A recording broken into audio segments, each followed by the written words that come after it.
How do you read the market setup right now?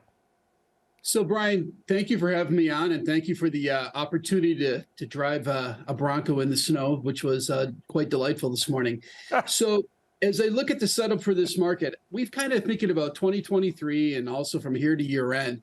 We got to put a lot of this into context. This week we had CPI come out.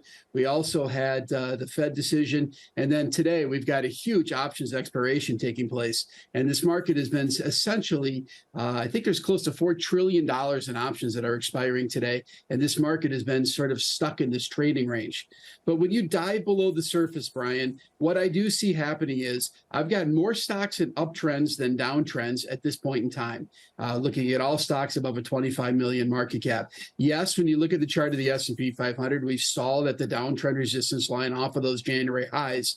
But using the dangerous words, it's different this time. I got to make the observation that I got 6 out of 11 of the S&P sectors that are now back above their 200-day moving average. I got more than 50% of stocks in some form of an uptrend.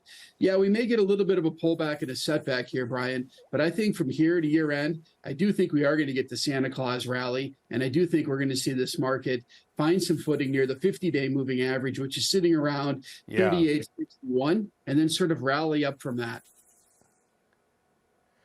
You know, the one thing I think we have been consistent on in this program, because we learn from very smart guys like you, is that market structure is such a key aspect to where things go in the near term and even in the medium term.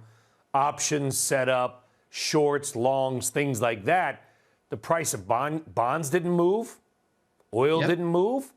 So I found this sort of blaming the market yesterday on, quote, recession fears, maybe a little bit specious at best, because other things didn't move.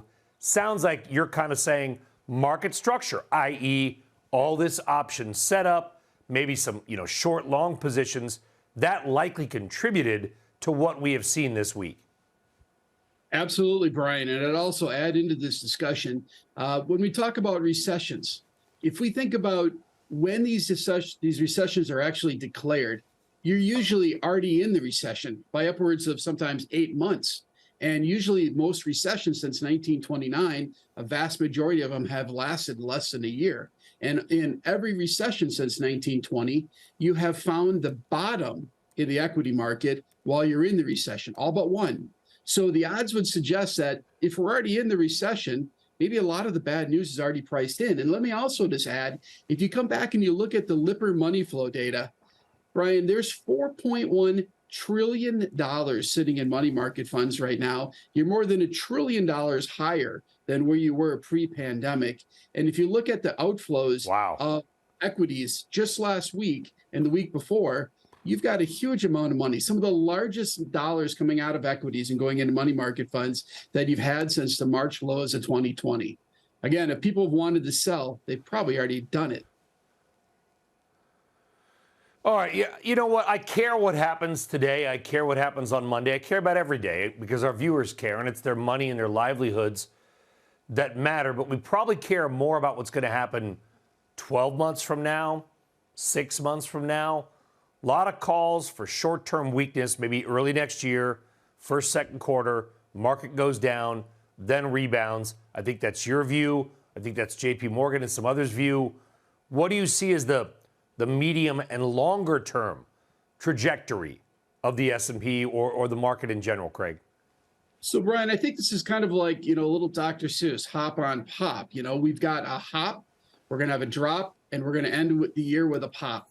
And I think the hop has still got more room to go over the next, say, 30 days to 60 days. We could trade up toward 4,200.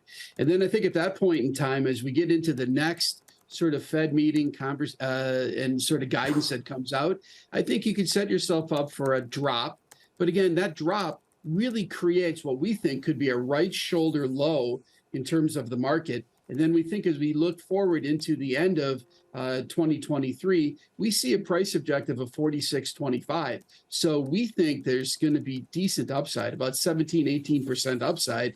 And then again, if you think about it from coming off lows, you could be more than 20, 30% coming off those lows. So timing, these kind of shows, Brian, your kind of commentary, these things are going to be really helpful for your listeners to tune into to stay abreast of what's happening with the market. Although it sounds like we've got to hold our nose maybe in the first part of the new year.